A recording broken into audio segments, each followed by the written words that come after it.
We have victory. We will rise. We will stand and fight. We are free. We are free.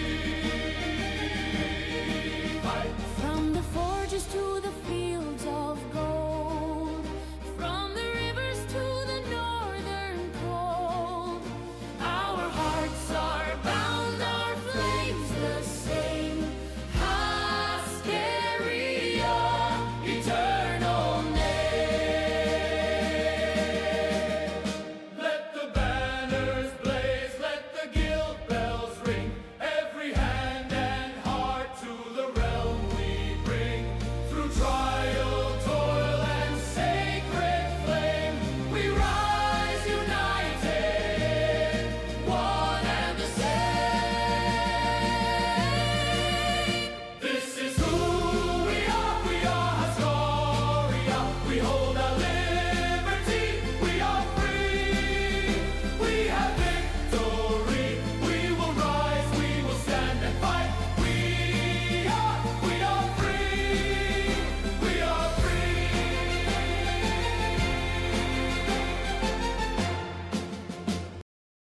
All right, welcome everyone to this latest episode, and here we have the Emperor of Pabistan, Emperor Pab. Hello, everyone. It's great to be on here.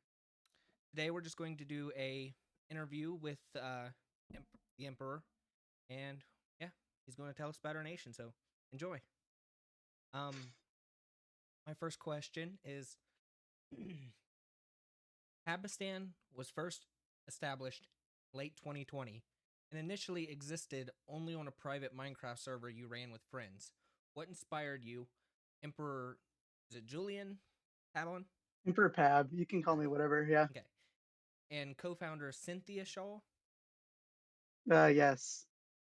to create the Empire of Pabstan on that day. How did it evolve from a small Minecraft-based project into a multifaceted micronation that it is today? Well, so it kind of just happened, on a whim, really. I've always been very creatively tuned, if you will. So I always was someone who would really, when I get into a project, I would just start, developing this and that.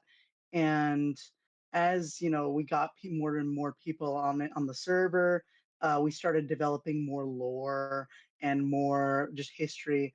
And eventually, it kind of just started like pooling out into spilling out into real life, like at when I'd host events at my house or whatnot. We just start like doing Pakistan stuff, and so it just eventually just kind of naturally fell into that kind of thing. I've always had like a passion for like design and for writing and whatnot, so it kind of like I really took it uh, as an opportunity to express my creative vision.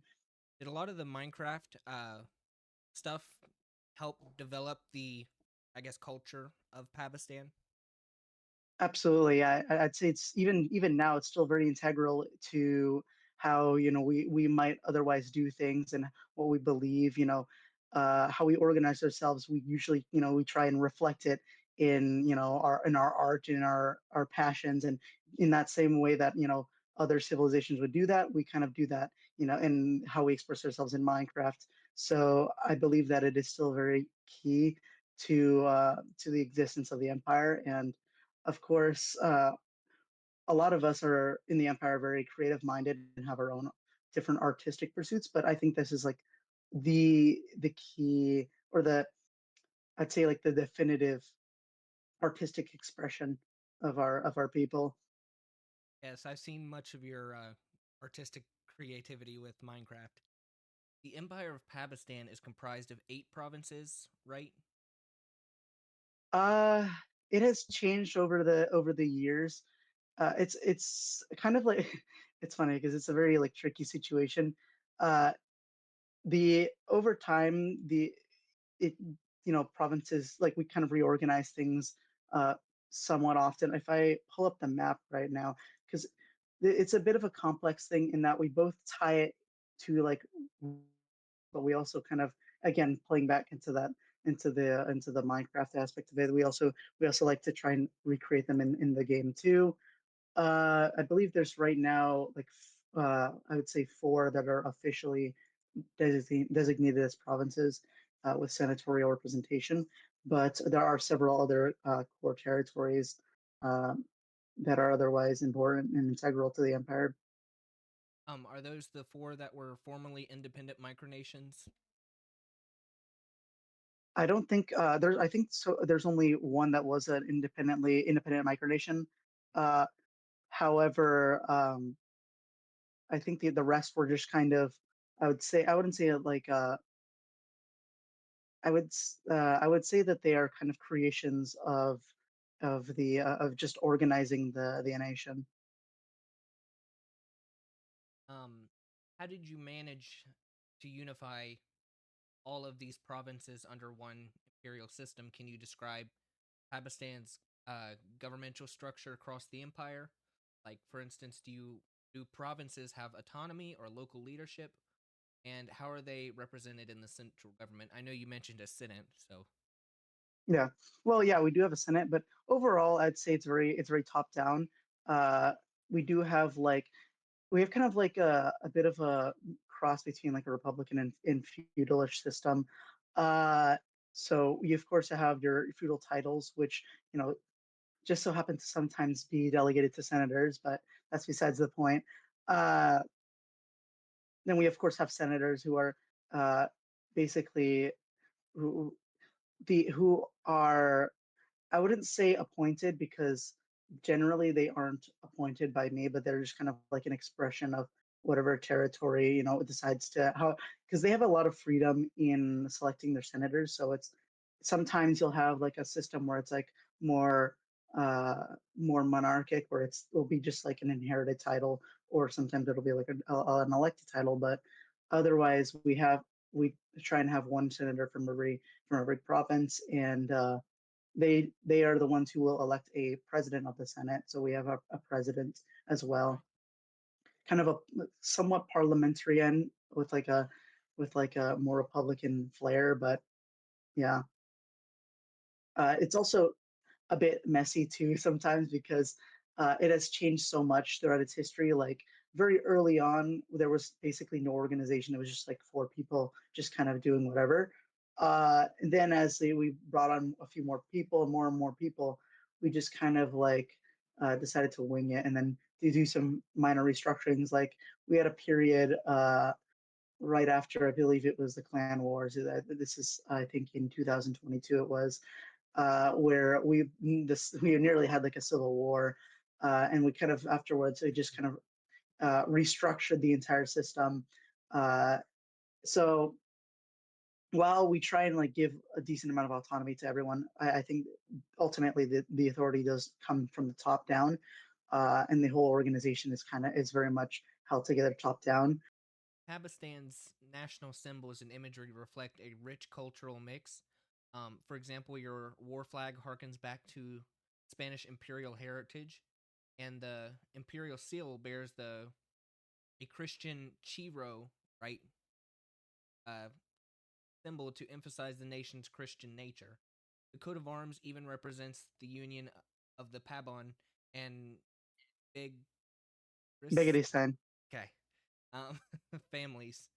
The very origin of the name Pabistan. How do these historical, religious, and familial influences shape the Empire of Pakistan's national identity and daily culture? Are there specific traditions, languages, or values in Pakistan that stem from the Spanish or Roman Catholic heritage? Yeah, absolutely. So we definitely take a great heavy inspiration from that, uh, in that we get a lot of cultural aspects from our Spanish heritage, like a lot of our national dishes are of Puerto Rican and Spanish heritage. A lot of we try and style ourselves a lot with Spanish titles and whatnot. I mean, for example, my own beverage, La Rosa, if I might be so bold as to pull out a bottle here. very much a reflection of our cultural heritage, in that it's of course adorned in great Spanish titles, and uh, also reflects a bit of our American side too, as uh, beer isn't typically what most people associate with a Spanish heritage. So it's very much because we don't have like too many, because most of the people with Hispanic heritage are or more like the higher levels of the government, like me and the president and a few others, some senators too. But most of the other people here are Americans of various heritage. So we try and kind of blend that together to create our own kind of identity. Um, I'd say one of the most prominent examples of that is just how we generally celebrate American holidays. Uh, we're very proudful in that, and we have a very proud. We're very proud of our American heritage too. Uh, we don't. Although we have our own. We try to assert our own independence. We also definitely seek a close relationship with America civilizationally. Um, and yeah, the other issue is language too, because my family in particular wasn't really raised with a knowledge of Spanish language. It's just circumstances of the time or whatever didn't really give us an opportunity to learn the language. Uh, so it's been kind of an something that I've had to actively pursue, and not something that really comes like just naturally. So it's a bit tough in that regard, but uh, just trying to figure it out. Very nice. Um, Yeah.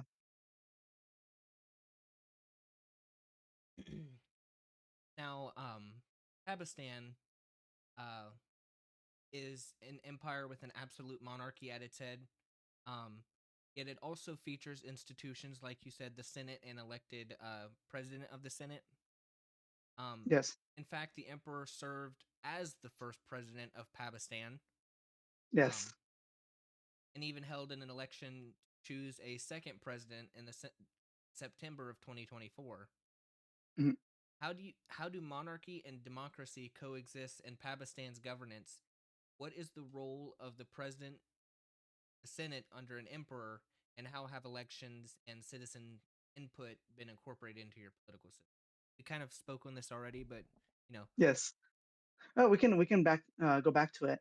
Uh, I mean, it's very top down, but there is definitely, I would say, a bit of interaction between the branches. Of course, uh, the president. It used to be mostly the emperor who would be in charge of the ministries, but now it's kind of become more of a shared responsibility between those two heads.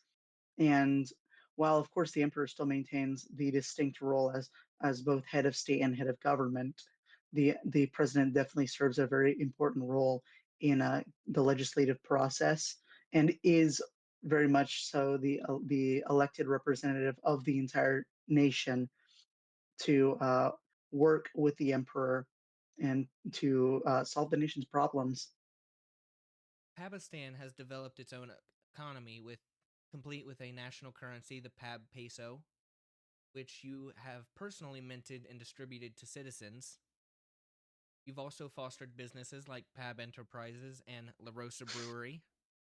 Um, Of course, yes. the latter even gaining international recognition in micronational circles for Yep. exporting craft brews to the US. How does the Pabistan economy function in practice? And do citizens actively use PAB pesos, trade goods or services? Additionally, what role do your enterprises, from breweries to space and gaming companies, play in the nation's growth in conveying Pakistan's values?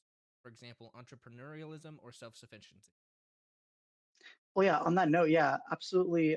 Pakistan's entrepreneurial spirit is most clearly defined by just how many different side projects I or any other Pakistan citizen might venture on to. Our economy, it's right now, it's kind of very informal.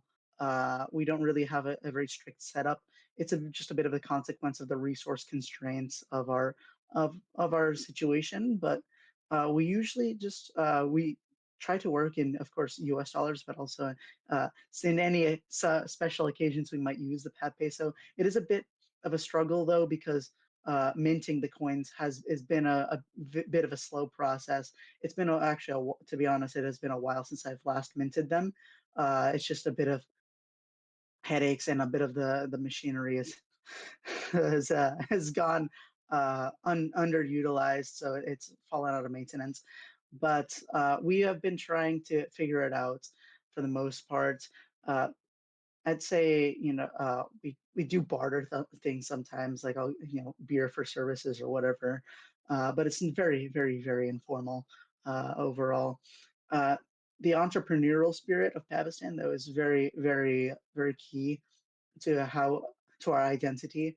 Uh, Pretty much like almost every citizen has something that they're doing. Like I have a senator who's basically he's been homeschooled all his life, but he's like incredibly brilliant, and he's like works on incredible computer science related projects and whatnot, and I can see him having an incredible future in that regard. And then I have a very close friend of mine who's part of the Empire, who's also working on various projects like homesteading and AI innovations. So entrepreneurialism is very key to uh, to who we are as people, and I believe that our entrepreneurialism will be key to our success in the future. That's how I have taken about with Haskaria is we also follow the same spirit of entrepreneurialism with me owning Haskaria Technologies and Haskaria Holdings LLC. So I see where you're coming from with that. Even the King's Party, we also like to coalesce with the Pioneer Futurist Party. Mhm. So I see where you're coming from with that pretty heavily. Yeah, absolutely. It's very important. I mean, how else are you going to acquire resources for your empire in a non-hostile way? You have to work with the system around us, and one of the best ways to interact with that system and to gain independence through that is, of course, the financial aspect. The entrepreneurship, the business. And speaking of working with systems, and as far as diplomacy and external relations, in the micronational community, Pabistan has been quite active on the world stage, notably, and it joined the League of Independent Nations in 2022 and became one of the more renowned member states among the years. How does Pabistan approach diplomacy and alliances with other micronations? You share experiences or achievements from working with intermicronational communities like the Lin, and how these diplomatic efforts have benefited Pakistan. Additionally, is international recognition by macronations or participation in real world events something Pakistan aspires to do? Yeah. So we historically we've always been very conservative with our interactions with other nations uh, outside of Pabistan. But for the most part, our interactions with the LIN has been like an overwhelming success to the highest degree. Um, I When we first started out into the micronational space, getting into the micronational space, which was in 2022, that's when we really uh, formally organized as a micronation in the truest sense, and we actually really got involved into that space. So the LIN was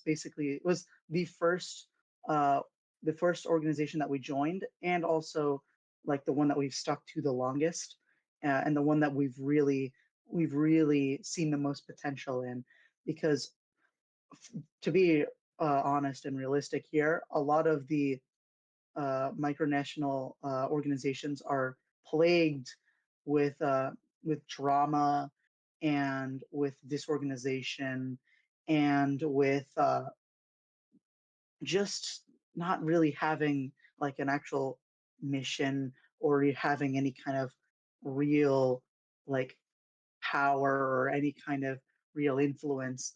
And I feel like the LIN is really the only nation that has really held its own over the years. And we had, early on in Pakistan history, we ventured very heavily into the social media aspect, like especially in Reddit, to advertise and to share our cultural history and our cultural heritage.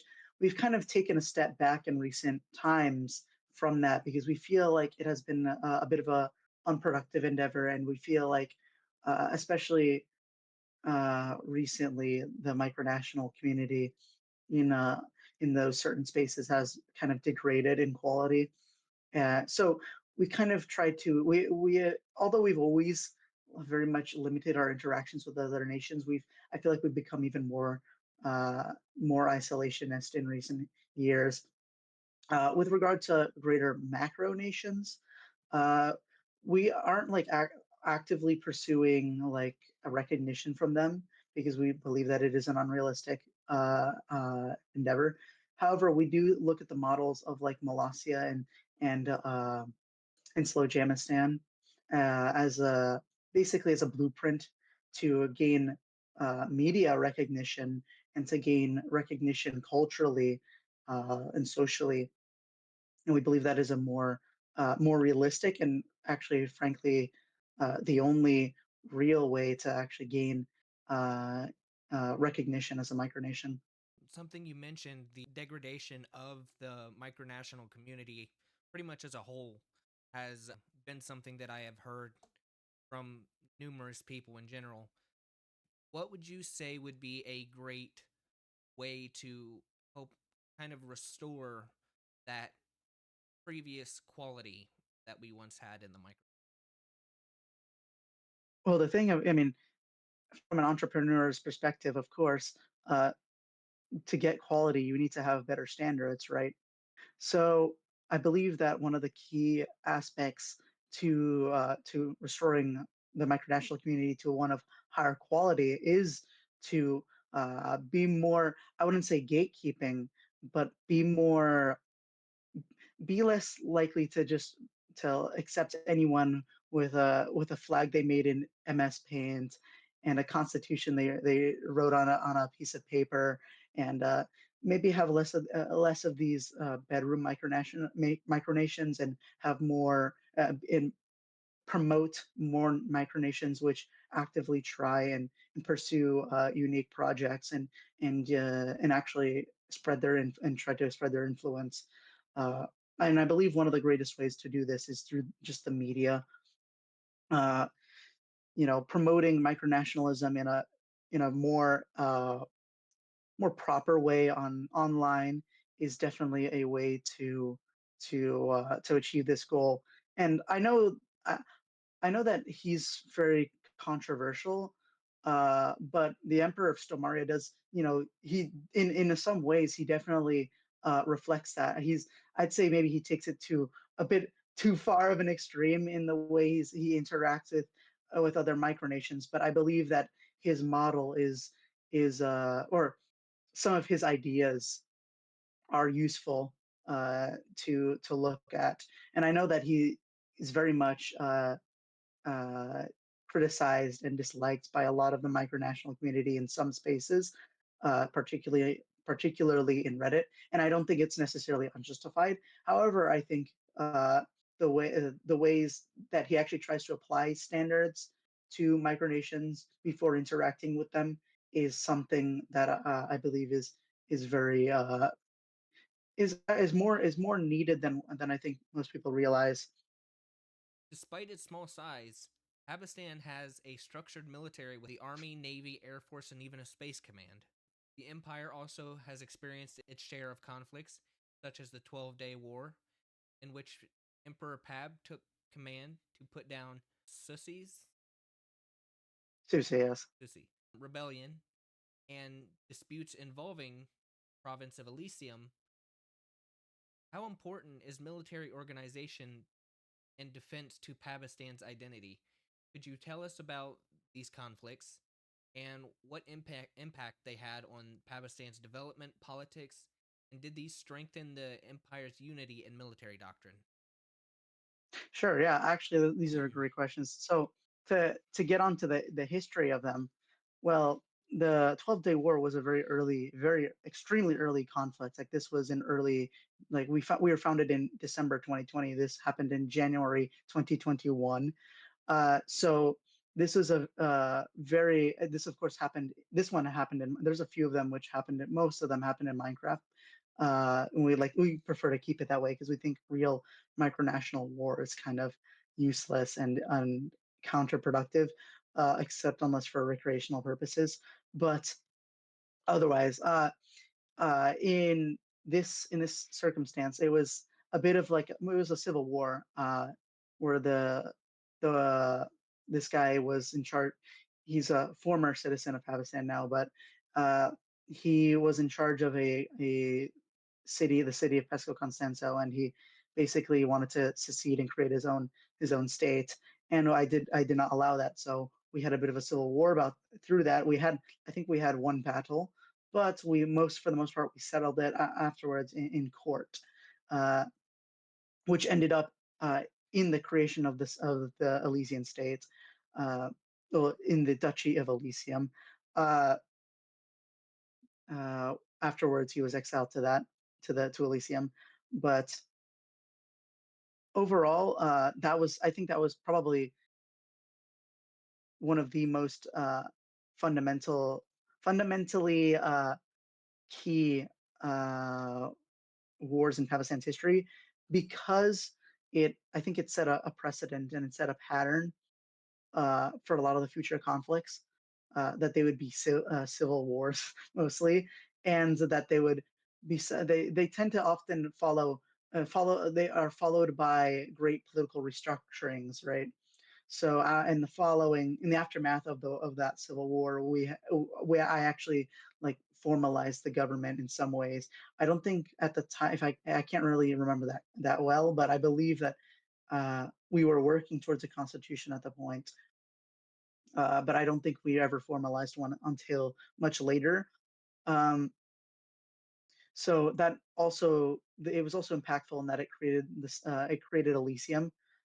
Elysium was a micronation which lasted for quite a while. Uh, it only recently ended, of course, with it finally being annexed by us. But for the longest time, its sovereignty was put under heavy scrutiny by us, and so it was always this back and forth, and we had a lot of internal conflicts about it. And then later in 2022, we had, of course, the Clan Wars, which is when we went onto this Minecraft server called the Clan Game. We basically tried to set up like a colony, if you will, of Pabistan in that server to kind of expand its influence and to potentially recruit more people to join us.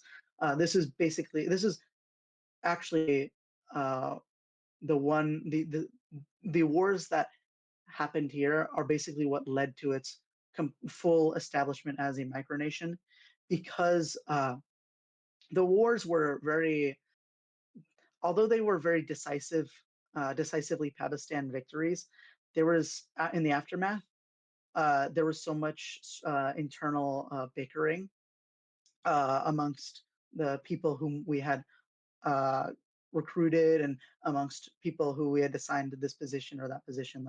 Like a general was arguing with a governor over literally a dog.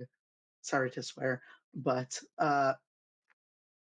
it was like the most innocuous uh, uh, things you could possibly imagine, and yet it just completely spiraled out into the nation almost tearing itself in half.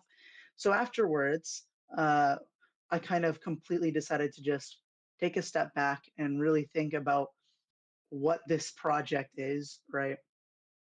So that is when I started like looking out into the micronational space. Uh, and that's when I like discovered Molossia and Slow Jamistan and actually I don't know if Slow Jamistan existed at the time. I can't even remember. Uh, but I know mainly Molossia was the one of the key influence in that, and I had decided in that moment to really formalize this project. And then once when the LIN, when I saw the LIN, I decided to apply through there.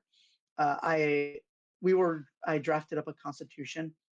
It was kind of the first iteration of the constitution was actually very bad.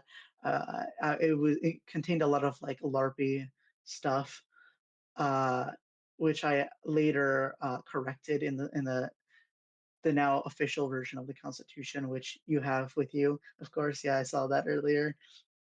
Uh, which is great, by the way. I'm really happy with that.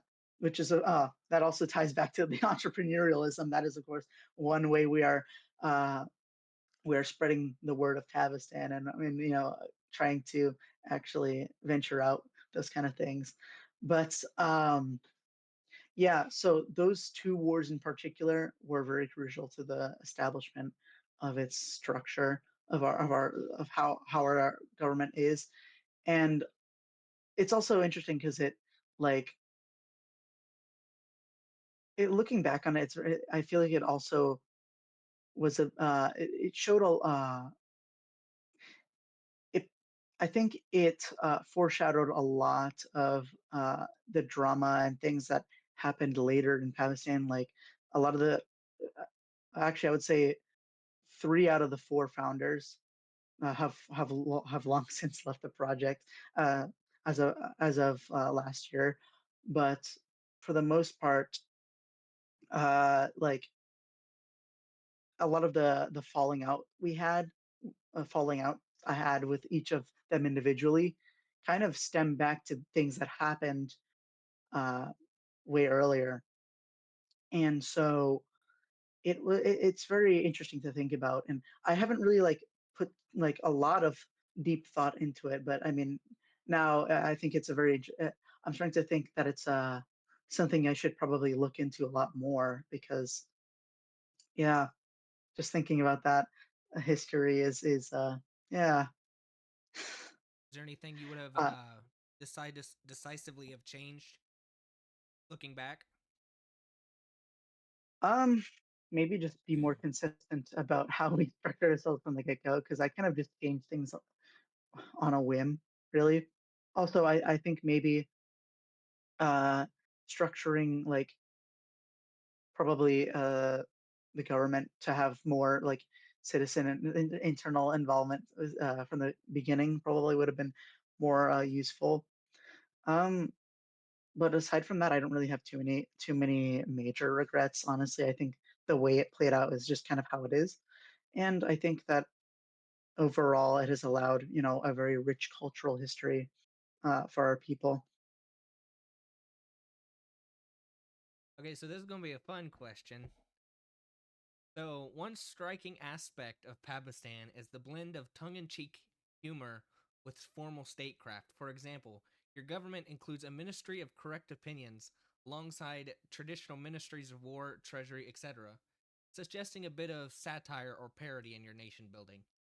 How do you balance the satirical or playful elements of Pabistan with the serious side of running a micronation? Is humor a key part of Pabistan's national character? And how does your citizens respond to it? For instance, do roles like the ministry or the minister of correct opinions have real duties? Or is it more of like focusing on a fun political culture? Yeah, so uh, this kind of gets back into a bit more of what I was saying earlier, is that you kind of have to, with micronationalism, it's very easy to get like hyper fixated on the drama and on this thing, and I want to be a Marxist Leninist uh, anarchist uh, state uh, matriarchy with this, that, and that, or I want to be I want to be a hyper capitalist, fascist, this, that, whatever. And this is our government, and we have this 10 billion ministers, and we have this and that. But you got to sometimes just take a step back and look at the bigger picture here. Micronationalism is kind of an inherently silly concept. And to actually really you have to have a sense of humor. Like you just can't, like if you take it too seriously, you're going to go insane or you're going to look insane, right? So uh, I believe Malaysia and again Malaysia and Slowjanistan do this extremely well. Uh, they have a great mix of a great balance of statecraft and of and of humor. I would say probably Malasia leans more into the humorous side of it, more so. But I still think that it's something to emulate because just inherently nobody outside the community is going to take you seriously if you're acting like you're starting a revolution seriously. Like it's just inherently absurd. And so here with Pakistan, we like to take some things seriously. Like we try to have like proper elections, and we try to delegate responsibilities in a meaningful way. But we also kind of we have a bit of leeway, right? Because it's also dependent on the scale of the project, right? We have about like 30 something people, so we don't want to like really we don't the you got to follow the law of chill vibes, right? You kind of just have to be you can have fun, and you can have your statecraft. You can have your cake and eat it too. You have to work things out, and you have to know you have to have a bit of discretion. That's a great word, discretion. You have to have a bit of discretion, and you have to be discerning too, as to when to take things seriously and when to just have a laugh. And I think that there's nothing more crucial to a micronation than being able to uh, to have a little bit of self-deprecating humor or have a little bit of parody in there. Because again, otherwise you're just gonna go insane, or you're just gonna get muddy and muddled and get muddled in drama, or you're gonna get denounced as a as an anarcho-fascist or something. I don't even know. Yeah. You know, you have to you have to like It's kind of like an oxymoron, though, an anarcho fascist. yeah, that's the point. Yeah, um, so Pakistan isn't just about politics and economy, it also has a creative and mythological side. Um, we've seen that you, as the emperor, um, are a prolific artist who has produced works like the painting Pepe the Christ, and you often depict Lady Pabonia, the national personification of Pabistan. In your art, you even have media like the Weekly Pab and um, perhaps national holidays or stories. How do art, media, and national mythology contribute to Pabistan's culture? Could you elaborate on the story of Lady Pavonia or any other Pabistan specific legends, how they unify or inspire your citizens? absolutely. Yeah, I would say art is Pakistan. Pakistan is art because I think that fundamentally our culture is what makes the nation, right? So my work here has really been to kind of get to this fundamental character of Pakistan. Like, uh, I've been reading a lot of like I've been trying to read a lot of Spangler, right? And he talks about the civilizational cycles, and a lot of these other writers talk about the nature and character of civilization. So I've been like slowly trying to work at trying to trying to figure out what is this underlying character of Pakistan and how do I represent it in art.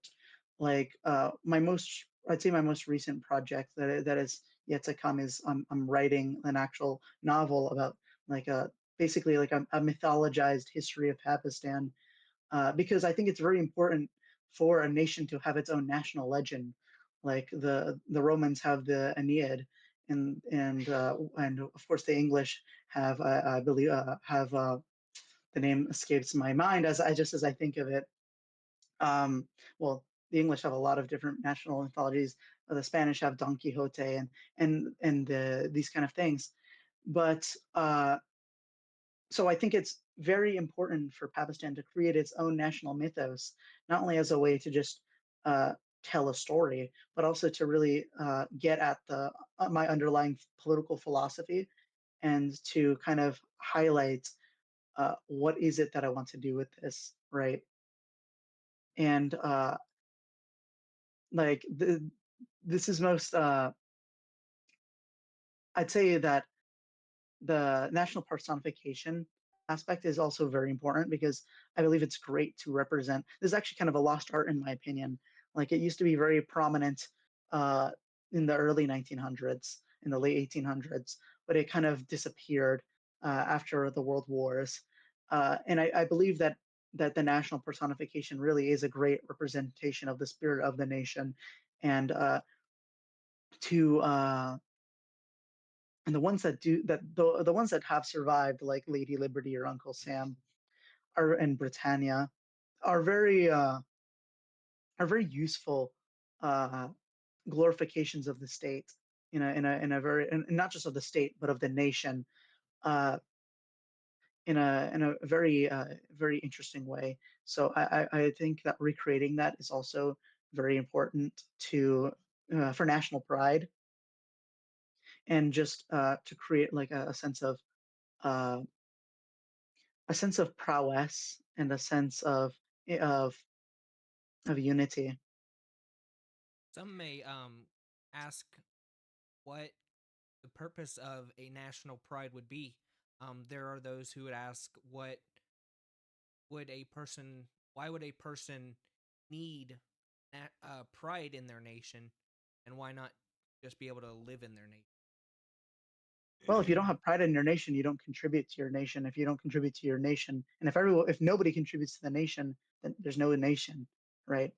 So you need to instill a sense of pride and wanting to be a part of it, especially so for micronations because it's so easy to just join and leave the micronation.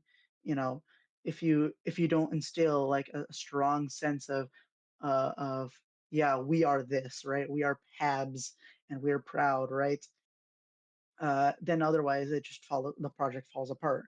And actually, that's why I think uh, I almost forgot to get to touch upon this point, but that's why the wars were so important, even though they were in Minecraft and basically entirely fictional. Uh, they they did really bring a sense of history and of nation and of identity to Pabistan because it's like this was our struggle that we went through. This is something that we did, and I think that's incredibly important to actually having a functional micronation that otherwise, a lot this is another thing that a lot of micronations come and go, right? Like as soon as you get bored and you just stop working on it for a while, the memory just kind of fades and people just kind of leave. With Pakistan, it's been very different. That even though we've had our periods of of active engagement and participation, people always come back, right?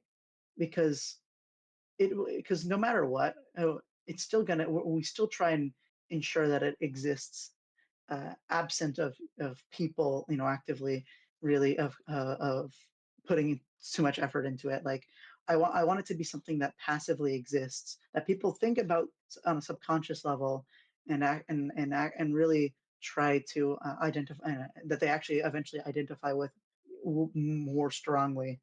And so I think that's something that has succeeded in some ways, and that's something that I think other micronations ought to consider before just outright abandoning their nation or changing their identity or changing their flag or whatever, changing this or that. You sometimes you just got to let things simmer. That was a really good answer. Um, so in 2023, Pakistan took the remarkable step of publishing its constitution and supplementary writings from the founding members as a book. Why was creating a formal constitution so important for you and your fellow founders? Describe the core principles enshrined in Pakistan's constitution, what fundamental rights and or governance structures does it establish? Additionally, how do you enforce or uphold these laws? Yeah. So of course, most of us, well, actually all of us in Pakistan are Americans, right? So we have a fundamental understanding that the the constitution, a constitution is something that's very important, and we all believe in constitutionalism, right? Having like this document which really inscribes the nation's values and its political structure and whatnot. Otherwise it would just be chaos, right? So early on Pakistan had a very chaotic history and was changing and we were changing the structure and changing this or that, basically on a whim. But now, after creating a constitution, we have a reference point to look on and see. Okay, this is we can organize the Senate this way. This office is like this, and this is like that. So how do we work with this system? How do we work with this to create it to uh, have a good system, right?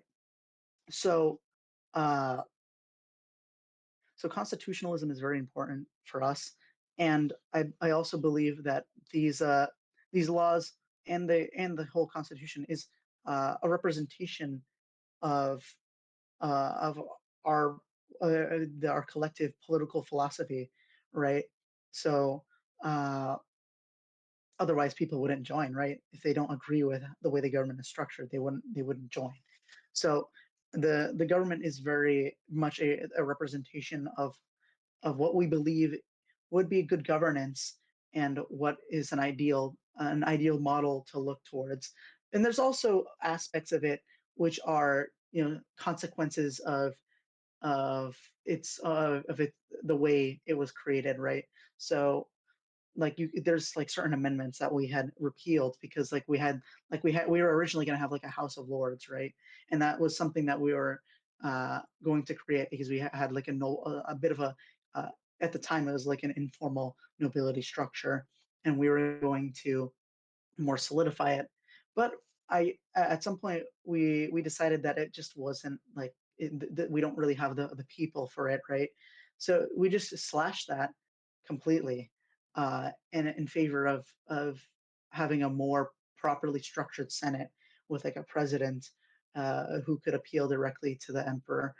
And of course now we've more formalized the nobility structure, like uh, the hierarchy is more set in stone too, and they have their own responsibilities in their own ways too. But enforcing the laws as well is very important too, because if you don't have a constitution, you can't really, and you don't have anything to enforce. We also have a code of law too, which hasn't been published yet, but I believe I've made it public in some places. um, I believe it's about like 20 something pages, working towards slowly filling it out. There's a lot of stuff that with in terms of like policing and stuff, there are some things which we kind of just defer to U.S. law uh, for, just out of by consequence of the being realistic, right? But then there's also a lot of other things like in like procedure, or other cultural assumptions and organizational things which we try to be more strict with, and to enforce our policing. I mean, it's just very simple, just to remove the offender from the project, right? Policing is very simple in that regard. uh, but I definitely believe that having a code of laws is very important, and having a constitution is also incredibly important. Otherwise, it's like having a body without a skeleton. It's just flops into a blob. You know, so I believe that's very important. Okay. Um, as a micronation, Pabistan has already achieved quite a bit: a growing community, a published constitution, a distinct culture, and international micronational presence. Looking to the future, what are your aspirations for the Empire of Pabistan in the next 5 to 10 years? Are there any major projects or goals on the horizon, such as developing new territory or increasing citizen engagement, or even technological or cultural initiatives? Um, and how do you envision Pakistan's long-term sustainability and growth? Furthermore, what would you consider a successful future for your nation? Yeah. So Pakistan's, I think the long-term goal is definitely to to to achieve like kind of its own sense of like I want to create a place where we can all the citizens of Pakistan can like live and create a proper community, right? So in modern times where it kind of everyone is so isolated and there's no sense of real community anymore aside from the online spaces or whatever, but it's just not quite the same as what our ancestors used to have, right? So one of the fundamental goals for Pakistan is to create its own space for its citizens to thrive in and to create our own to basically secure a future for our kids. And I think that's something that's very important. So in the next 10 years, definitely acquiring land is a huge part of it, but also the entrepreneurial prod, pursuits are very crucial to this. So uh, at some point, I'll finish my novel and I will be trying to sell it in some way, probably self-published because I don't know yet. But the goal is to really try and to acquire enough capital to get our own land and to actually build up a small community for Pakistan for the people and and also a side a a side effect which whether or not it happens or not would be huge is that if the Pavastan project, takes off, if the book sells right, or if it's some other way it gets famous, that might encourage more people to want to join or to have it or even develop their own Pakistani pride, right? So that would be like a remarkable success in my opinion if it were to somehow enter the not the I wouldn't say the mainstream, but have its own like broader community that isn't directly tied back to me or any of the other current Pakistani citizens. Uh, so basically having a fan base, so I think that's definitely a goal in the future. I don't know how achievable that one is because that's kind of something that has to be fomented organically. You can't just create that. But I can certainly try my best. This is also partially, what the cultural pursuits are for, too. We can create this strong identity and actually pursue something like that inspires people. And I believe that our model for success is again harkening back to something like Slowjamistan has acquired such a great media presence and cultural impact. But but honestly, a part of me wants to go even further than that too, because obviously the way they're doing it is slightly different. I don't know how much he is actually like thinking about like creating like an actual stable population.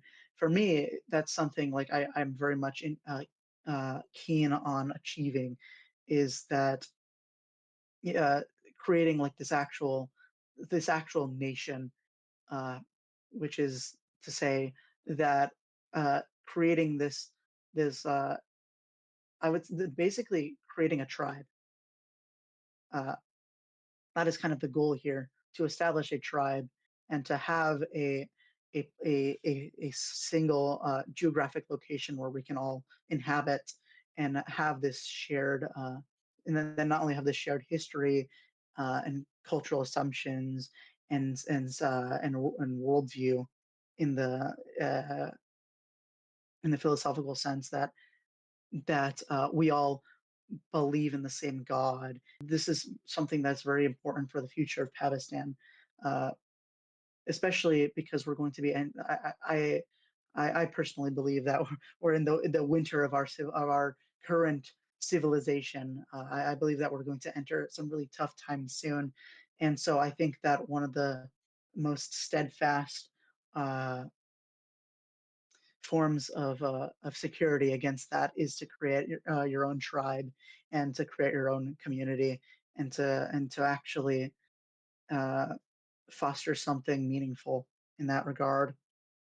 Every micronation has something that sets it apart. In your view, what makes the Empire of Pabistan truly unique among micronations? Whether it's your government structure, your cultural flair, your military traditions, or the community around you, what aspects of Pabistan are you most proud of that you feel no other micronation quite embodies in the same way? In other words, what should the world or the micronational community pay attention to in Pabistan, learn from its example? Well, I think one of the things that is very important is the artistic aspect of it. I think I've yet to see a micronation with as many artists as Pakistan does, and I believe that, and I'm very proud of the fact that I've been able to, you know, bring so many talented people into this project, and I believe that our talent is the key to our success, and I believe that other micronations should try to inspire others to create and to actually pursue cultural endeavors. One more thing before I go to our final section is what would you say is something that has been a struggle for you to learn over the years of being a micronational leader that you would pass on to others who are trying to start a micronation? So, what advice would you give to, say, a new micronationalist? Yeah, so I would say absolutely don't get into petty drama. It's just it's just not worth it. It doesn't do anything. It's completely unproductive. Don't like go out and LARP and like declare wars on people for no reason. Don't go nuking Discord servers. Don't go starting beef on Reddit. Don't it's just forget all of that. You focus on yourself internally. Focus on creating something meaningful, creating something of value, and then establish something, uh, establish a community of people with shared interests, with shared history, with shared culture, with shared ethnicity, with shared religion, with shared whatever. And then you use that to foment a strong national identity. And then you can export that culture to the rest of the micronational community and the world at large. You know, that's I believe that that's the way to have a great micronational project, and anything else is just utterly a waste of time. Like you have to be producing something productive. You have to be doing something productive. You know, just bickering with people online is not worth it. I would encourage also to be social to whatever degree that you can. You know, for us in Pakistan, it's kind of, or at least for me specifically as the main representative of Pakistan, uh, it is very hard to like get into to really stick to other spaces, other micronational spaces, and that's one of the reasons why we've stuck with the LIN for so long. Is that we just that's the one that really has worked out the best for us, and the one that we think our efforts are most valued, right? So find the space that you think your efforts would be least wasted, uh, and also don't waste your efforts in drama, and just and be social, be friendly, uh, be upstanding for the community, and just be creative. You know, be creative. Think, do have a little bit of whimsy, have a little bit of humor. Humor is especially important, uh, and just follow the law of chill vibes. Yourself, and you don't have a strong, if you don't have confidence in your ideas, then maybe democracy will work for you. But if you're trying to like, if you have a vision, right, and you're trying to actualize your vision, then I think that you will benefit greatly from more top-down government structures. Um, I definitely agree with you. As a monarchist myself, um, um, so something I did want to mention that you touched on was about communism working on the smaller scale. An article I read at some point said that typically, like true communist structure can only max out about like 200 people. Um, Yeah, and so, and that's usually what these communes or intentional communities start fizzling out when they start getting over 200 people.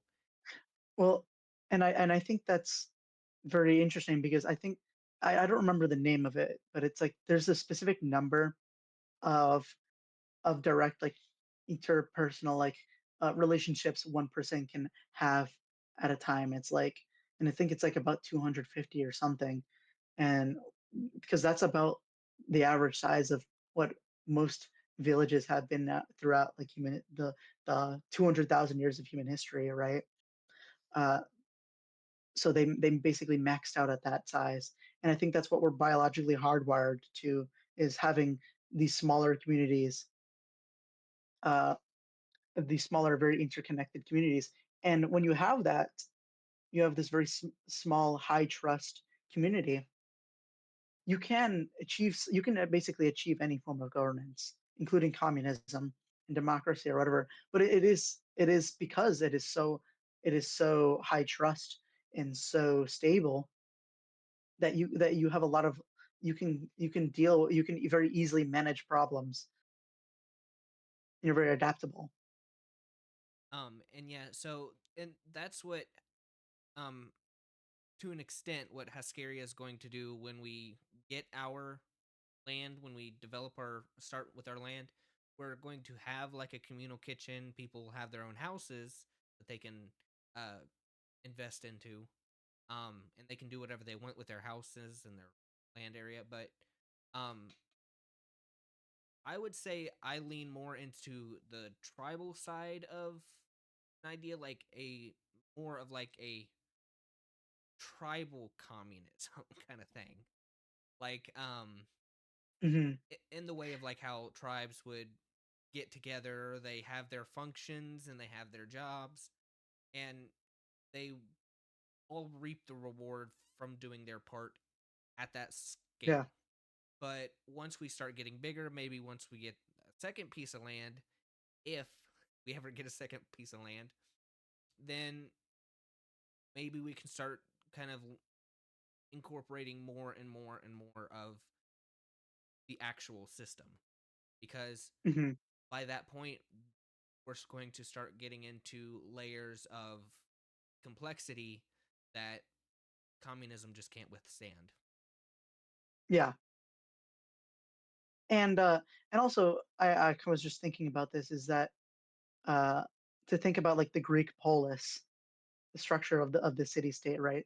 That's also something that could also be achieved too. Like you can, if you get an once you reach a certain threshold, you could structure yourself in that same way too. And I think that's something that we might actually see in the future, just organize organically after these nations that we're currently living in long disappear off the face of the map. Uh, so I would say that absolutely it's very much key to creating a proper community, and and I think that anyone who seriously intends on establishing a community like that needs to be adaptable, right? They need to they need to have social and political mechanisms to be able to change, to amend the government, and to adapt on a whim to uh, whatever reality demands. So I think about that about wraps up the interview. Is there anywhere we can find you for anyone that wants to find you? Yeah, absolutely. So you can find me at my YouTube channel at JPAB, which is JAYPAB. You can also find the Pabistan official YouTube channel at Pabistan, of course. You can also find us on Twitter and on our Reddit if you want to bother with that. Uh, but yeah, you can also find us for any aspiring micronations. You can find us in the forums of the League of Independent Nations in the Discord server. Uh, Feel free to reach out to us from there. I would absolutely love to have a conversation with anyone who sees this and is just interested in micronationalism or is interested in talking to me about anything, whatever. Yeah, All right. Well, thank you for joining the show. yeah. Thank you for having me on. That wraps up today's interview with the Empire of Pabistan. If you enjoyed this episode, make sure to like the video, subscribe, and hit the notification bell so you don't miss the next Micronational interview coming up. If you or your nation would like to be featured in an episode, drop a comment below or reach out through Discord. Thanks for watching, and I'll see you in the next one. City lights and summer air, taxi doors and midnight glare, a fleeting smile, a silver hue, Haskarian girl, I see through you. She walks the streets of neon dreams, perfume trails through crowded scenes, a vinyl heart and mirrored soul, chasing moments she can't control. Coffee, steam, and record store, she hums a tune of nights before. Her shadow dances, silk and chrome, a foreign song, a place called home.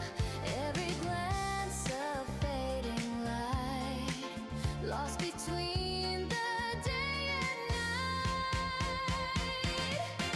Haskarian girl, where do you run? Through the city of glass, through the rising sun. Your laughter echoes soft and clear, but your eyes belong to another year. Haskarian girl, don't fade away. You're the dream the dawn can't take away. She wears tomorrow like a scent. Her heartbeat hums in discontent. 1,000 lights, a single star reflected on her steel guitar. A taxi hums, the vinyl spins, a story whispered in the wind. In every chord, a distant call of empires lost yet standing tall. City rain on silver hair, she disappears.